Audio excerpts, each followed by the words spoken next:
Hi guys! Welcome back to my YouTube channel. Ngayon pag-aralan natin the problem solving of fractions involving addition, subtraction, multiplication, and division. Example, Mr. Rommel rents a van for their yearly out of town. The van rental covers 100 kilometers only, but he travels for 110 kilometers, so he needs to pay 250 and 1/5 pesos. How much is the payment for every kilometer he exceeded? So gagamitin natin yung 4 steps: understand, plan, solve, and check and look back. So understand what is asked in the problem, the payment for every kilometer he exceed. What are given? 100 kilometers. For van rental covers 110 kilometers, Mr. Rommel travels. 250 and 1/5 pesos, Mr. Rommel needs to pay. What is or what are the operation to be used? Subtraction, multiplication, and division. So subtract 110 kilometers minus 100 kilometers equals 10 kilometers. So to get the number of kilometers exceed in his travel. So Mr. Rommel exceed 10 kilometers. Then multiply 250 and 1/5, or so this is 250 and 1/5. So 250 divided by 5 equals 50. So, ibig sabihin, each 1/5 ay 50 pesos. So, ang babayaran niya ay 50 pesos para sa 10 kilometers. So, now divide 50 divided by 10 equals 5.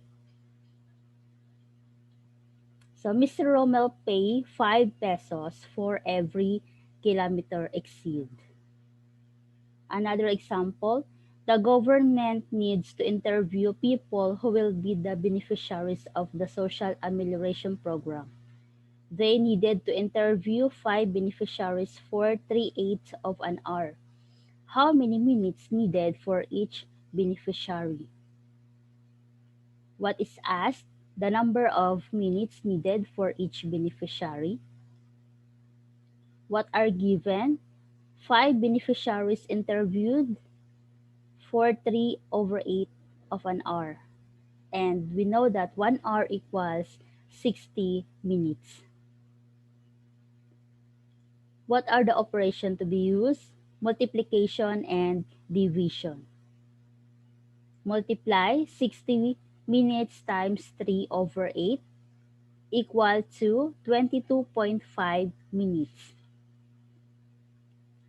The interview takes 22.5 minutes for 5 beneficiaries. So this is 60, then divide into 3/8. So 1/8 each box. So yung tatlong box equal to 22.5 minutes. So no, divide 22.5 divided by 5 equal to 4.5 minutes. So each beneficiary takes 4.5 minutes for an interview.